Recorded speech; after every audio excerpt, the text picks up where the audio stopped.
What's going on, everybody? It is Mark Cargill, lead faculty and CEO here at Modern Pain Care, where we make you the complete clinician.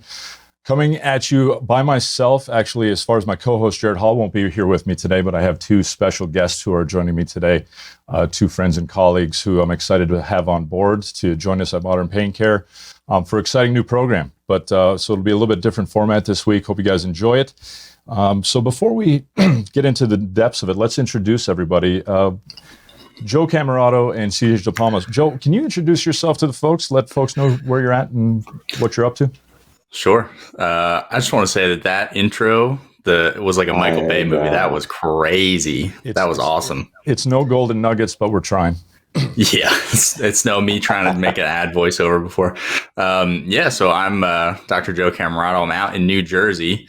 I've been a practicing physical therapist for probably 6 years now, which is bananas. I currently am working with WOD Prep as one of the pain and injury remote coaches with CJ, my good friend here. And we're currently just trying to get something moving that I think will make some good change in the rehab world. I like powerlifting. I like working on my Jeep. I like hanging out with my wife, and that's about. There's nothing else to me really. That's about it. That's deep enough, man. It's good to have you aboard, though, my friend. CJ, what's introduce folks? A lot of folks probably know who you are, but for those who don't, where are you at? What you up to? Yeah, my name is CJ DePalma. I own and operate a private pay clinic called The Movement Doctor, or it's not really a clinic anymore. It's probably more of a personality. It's like the big circle of doing a snatch, as you can see it right there. And so, I'm in Pensacola, Florida. Joe, we haven't been practicing for 6 years. We've been practicing for 5. We got out in 16. It was 5 years. And the math is didn't I graduate before you?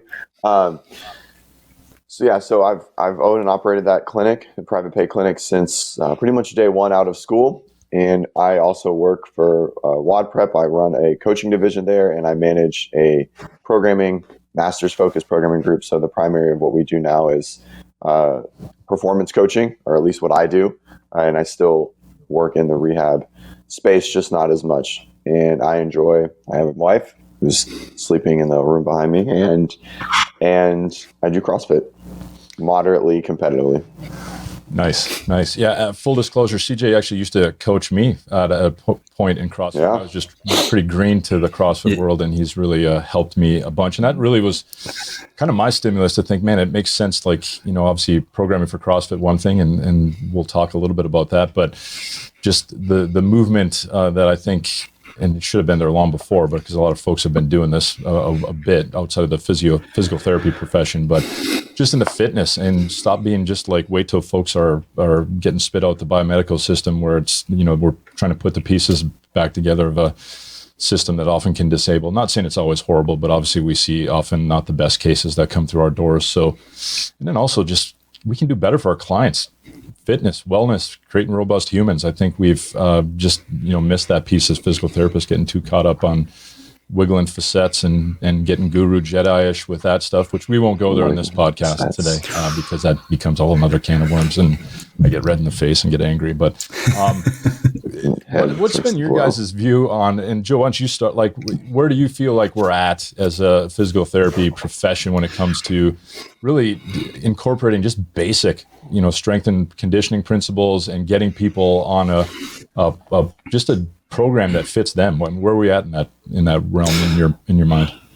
Sure. I mean, I can speak personally and to all of the, the peers that came out of my school, and then I assume all of the classes before and after that. We didn't have any sort of TheraX, strength and conditioning, any sort of background in that. They were basically just like, you'll figure this stuff out when you get out into the field, which is problematic because you're assuming that the clinical instructors that we're going to be working with also know that there's, stuff to go on in strength and conditioning. And so it's tough because the strength and conditioning world plays such an important part in rehab that the people that are coming to see us usually, hopefully, are pretty active. And if they're not, then we have the opportunity to get them active. And if they are active, then we have the opportunity to kind of continue that activity and prevent that deconditioning that happens while they're having some sort of pain event or injury. And so if you don't have some sort of strength and conditioning or like lifting or training background, then you're kind of just out there, with your thumb in the ground, trying to figure out what it is that you should be doing for your patients or your clients. 3 sets of 10 doesn't work. It does. So, I mean, I think my favorite line is, what do you mean by work? If we mean by work to resolve symptoms or to decrease symptoms, then we know that a whole bunch of stuff works, including just existing through time. And if you mean by getting stronger, then we know that also works for getting stronger in the rep and set range of 3 sets of 10 for whatever exercise that you're doing. But as far as work for the patient-centered goal and, value-based activities that they want to do, then I don't know. If they want to get better at 3 sets of 10, then yeah, it's probably fine. Sure. Yeah. It's a little limited. So yeah, I like what you said with person-centered and value-centered way of getting at it, because I think sometimes we just default to, our 3 sets of 10 when we could do a lot better tailoring programming to the unique individual. And I know that's what you do, CJ, in your programming, obviously with, some higher level folks. And I still take on your programming at WOD Prep Masters, trying to stay less old or feeling less old than I am. But what's your view on where we're at as far as, really meeting our clients and giving the best service possible when it comes to dosing exercise and exercise prescription?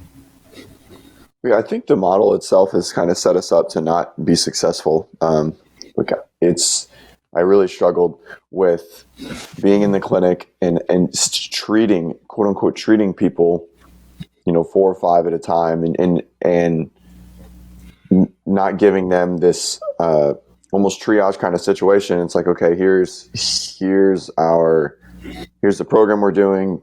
We have to add an exercise each time. Is that even appropriate? Or we have to continue to build upon this. But these exercises are, a lot of the time, they were just, I don't know, they were just there. They just didn't really seem to be gaining a lot of momentum forward within the patient. And so yeah, I mean, that's why we went out on our own pretty much right away. I can be with someone, with them, if we were squatting or something like that, and we can move the needle. We can actually progress within the set, watch them do a few. Okay, let's do 10.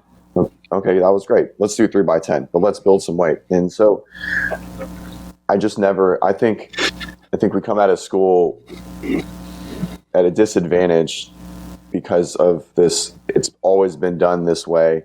We're going to continue to do it this way. And then, like Joe said, it's, TheraX is like, I don't know, my TheraX class consisted of a lot of book, and we did some calf raises. That was it. Like we had calf raises. That was the extent of it. And then everything else was like learned in clinic. And my one sports rotation was a baseball place, private pay. So I thought it was going to be great. And they did manual the whole time.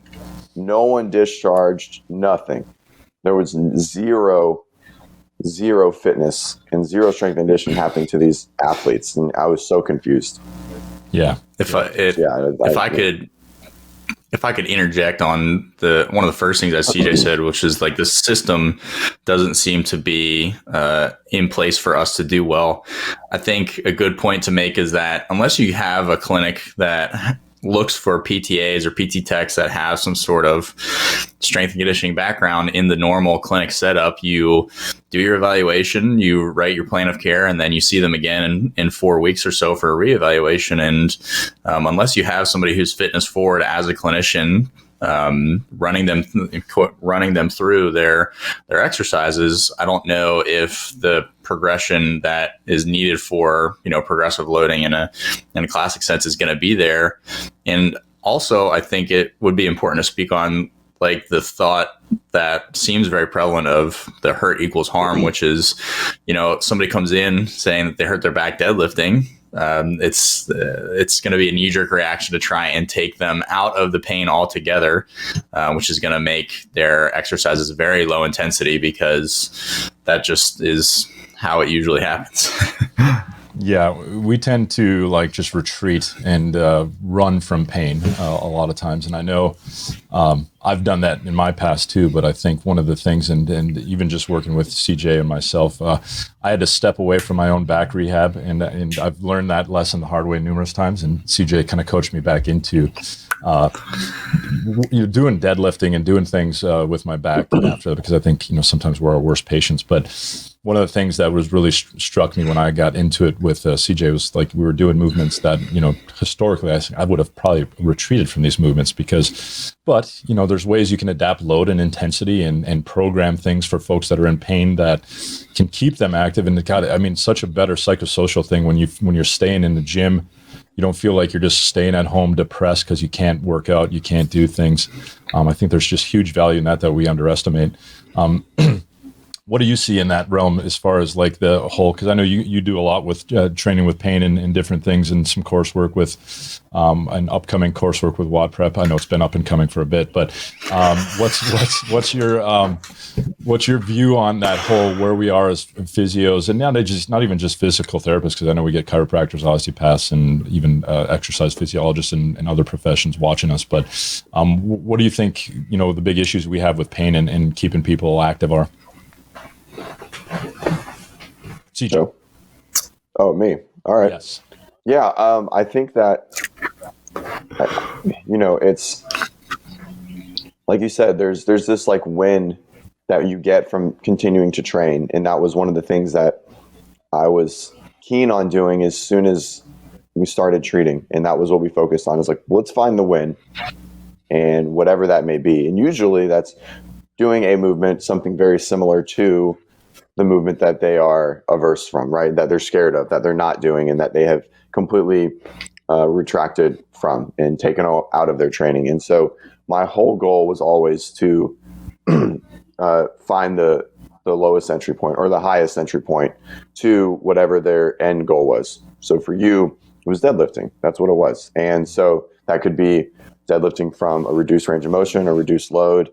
And usually it started, or it kind of initiated with doing something maybe a little bit different, right?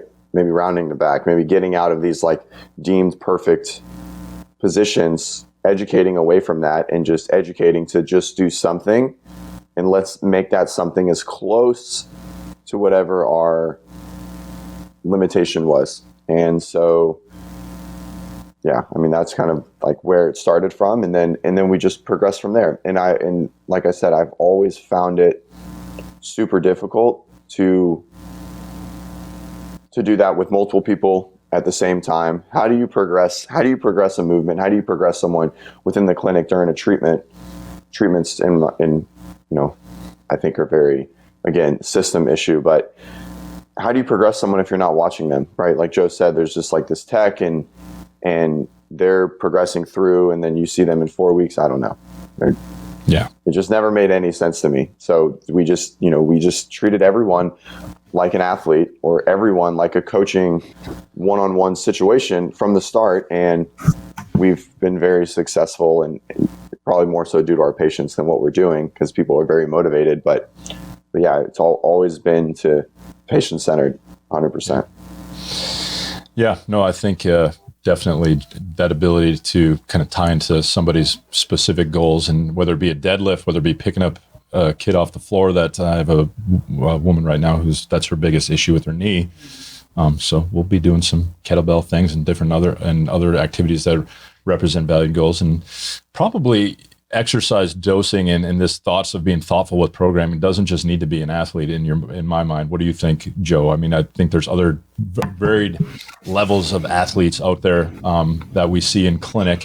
What are your thoughts on where we can better serve people on that front?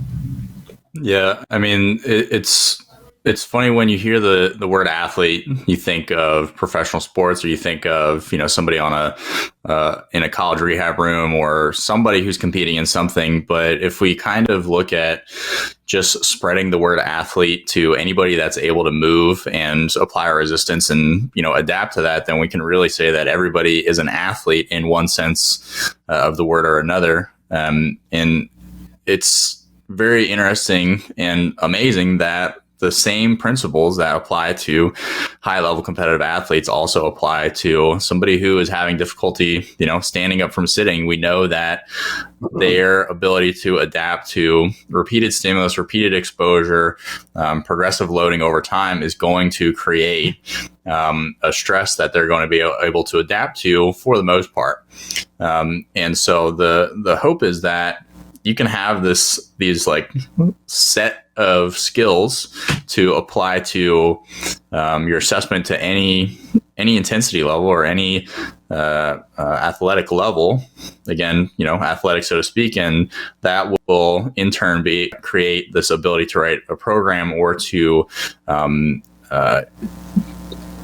integrate exercise and training into somebody's rehab. Because I like to point out that I think the number is like 18% of Americans that hit the physical activity guidelines. Yeah. And so I don't know how or why trying to push people towards that isn't the number one goal of all rehab or, people in medicine. But I think that it's very well should be. I mean, I know that some people say I'm not going to do anything drastic or specific until we get your rehab or get you moving and exercising consistently and see what happens to the things that you're having problems with. Yeah. I want to interject. Sorry. Yeah. I want to interject on that. And we were taught in school teaches the inverse or the opposite of what Joe just said, of being hyper specific right away. And I think that's where we create this injury viewpoint, hurt equals harm and all these things, and tissue dysfunction. And so we have inadvertently done the exact opposite and gone from a broad approach down to a specific, because sometimes it does need to happen. But we've seen in our practices, and this is just the way that we look at it, is the simple things work really well. And when you just get people moving, most of the time they just get better. And so probably with, natural history, regression from the mean, and all the fancy things of why people improve. And then we just get to exercise with them instead of being hyper focused and creating a hyper focus on their viewpoint of their injury. Now we can just keep it broad and usually have a more optimistic patient of a good situation, a more positive situation. And for the people who really enjoy exercising, we don't have to take them out of it. Yeah.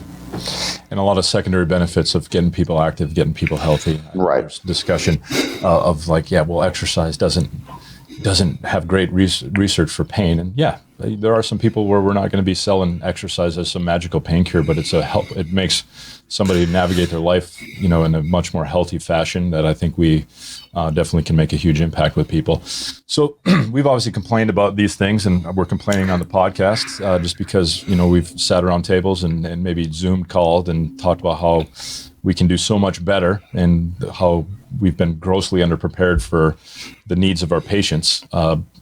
So hence we decided, or you guys have created this program Across the Continuum, and we're fortunate at Modern Pain Care to be involved with it and host it on our platform. Can you let folks know a little bit about what that's going to look like as far as the Across the Continuum course? Because we've had a lot of interest, and hence why we're doing this podcast, so we can let people know exactly what it's going to look like and what it's going to deliver on and what problems it's going to solve. But what is that going to look like? What problems are you guys looking to solve with this program?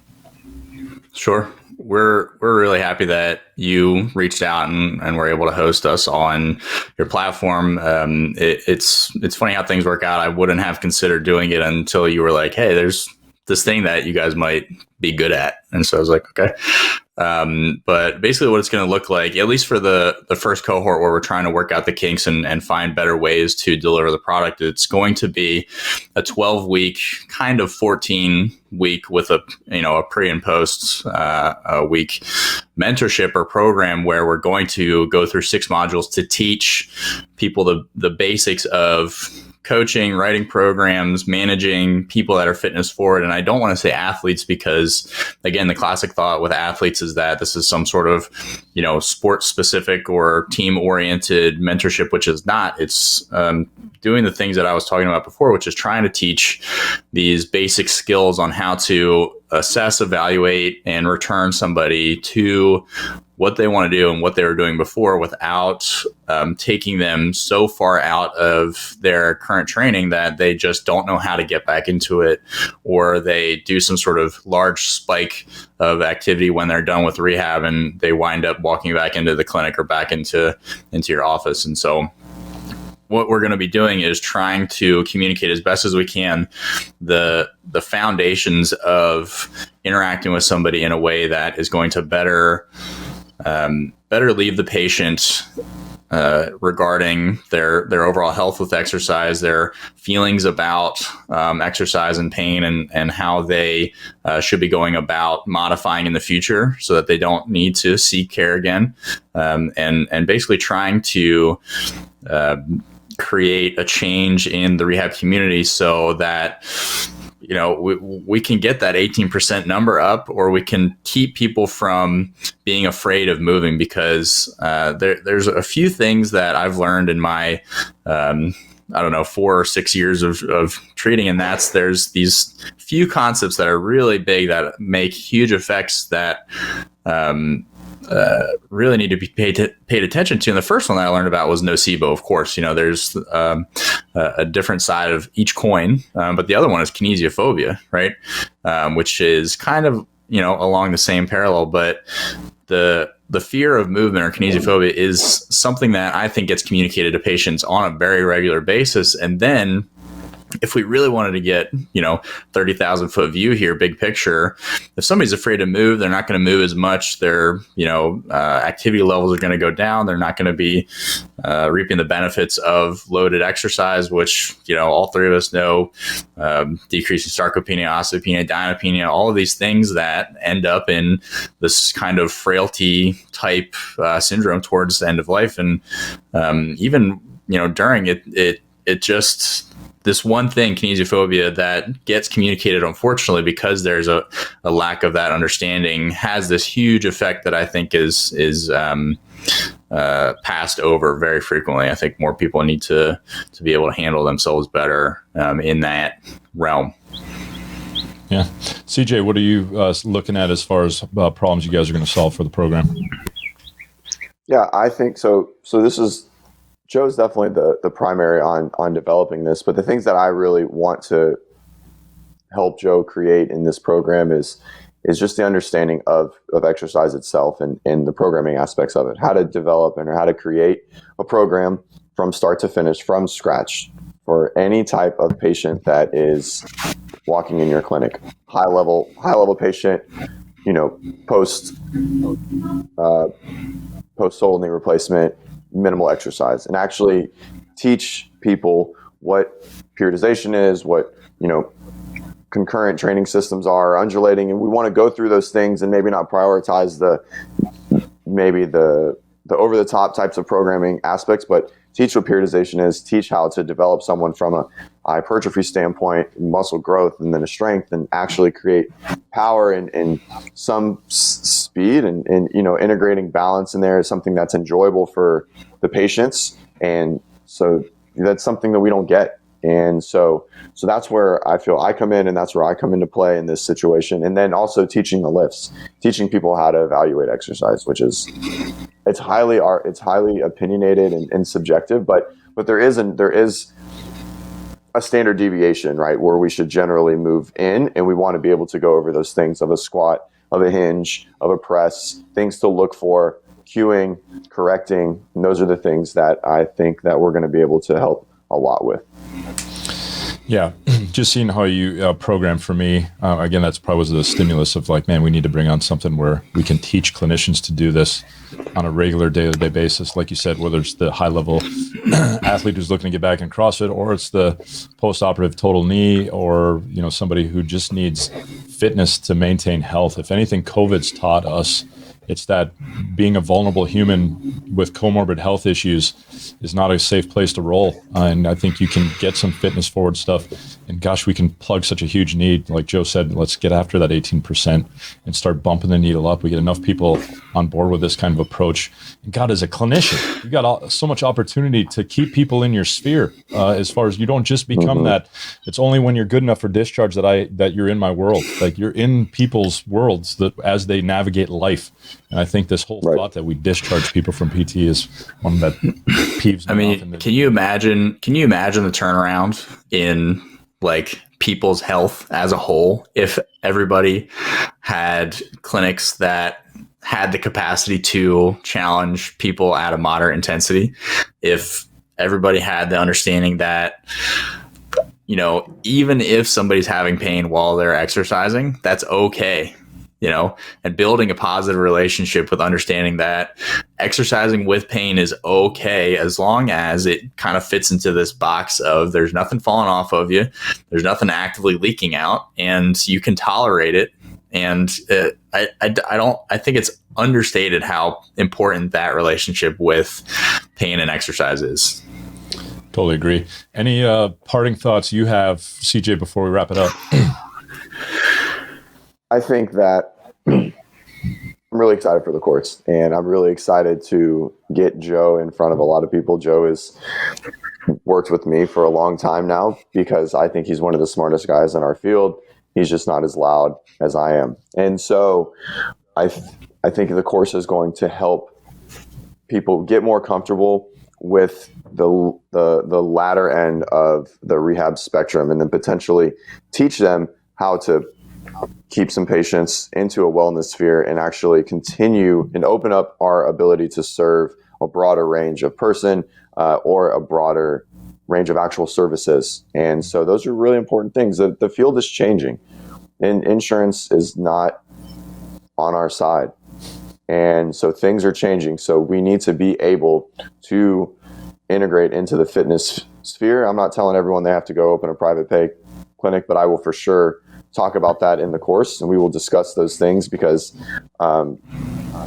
we have the ability to do so much as physical therapists. Our license gives us this respect as soon as you walk out of school from the medical world and from the lay population, and we can leverage that to affect them more so than just 3 times a week for 4 weeks because they have some shoulder pain.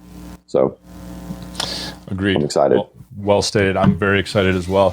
We're putting Joe front and center. He's got the typical imposter syndrome, overtly humble with what he knows, but we wouldn't put Joe in this position.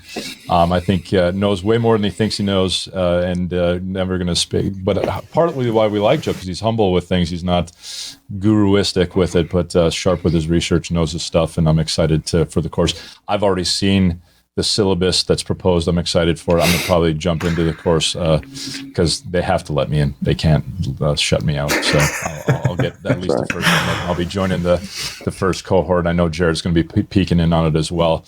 He couldn't be with us today, but I'm fired up for the course. I mean, if hopefully with what you've listened to today, you guys can see that there's some huge problems we have in rehab, and we can do so much better as physical therapists, chiropractors, and others to start integrating exercise and services that better serve our patients. If it's truly patient-centered care, I think we have a duty to start incorporating this stuff to create humans that are better able to tolerate life.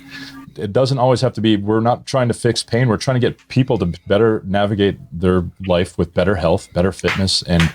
But gosh, there's just ample amounts of research to show that puts people in better positions to succeed in life and move forward in life and age well and do all the things that we would like to do. Instead of having people freaking laying on tables all day, let's get people back in their lives, strong, moving, and pursuing their valued goals. And I think this course is going to check all those boxes. So I'm excited for it. I just want to thank all you guys for joining me today. Appreciate you taking your Saturday morning with us, CJ and Joe. For those of you listening on the podcast, check out the show notes. We'll have a link for if you're interested in joining our first cohort. We'll have a link under there. We'll also be sharing it on social media quite a bit over the next week or two. There'll be a limited cohort, so if you're really interested, let us know now because we've already had quite a bit of interest. So the seats are filling up, and we're excited to see this first go-around go. So reach out to us on social media. You know where to find Joe and CJ. Well, Joe and CJ, where can they find you on social media, or where's the best avenue for them to contact you? Sure. So I am on Instagram like 25/8 all the time. It's ruining my life, but I have to lean into it now. You can find me at Across the Continuum, which is the obviously the name of the course and also the name of the Instagram. I'm working on my Instagram marketing strategy, so bear with me as I try and figure things out. But you can also find me at dr.joe.dpt for general lifting and our podcast and me hating on silly bullshit in my stories all the time. So good stuff. CJ. Yeah, you can find me everything, The Movement Doctor. It'll pop up. Facebook, Instagram. I think I have a Twitter, email or website, movementdoctor.net. All the things. Anything Movement Doctor. Yeah, we'll have links to contact CJ and Joe in the show notes for you guys who want to reach out if you have any further questions. But let us know if you have any questions. Reach out on social media, and we'll see you next week.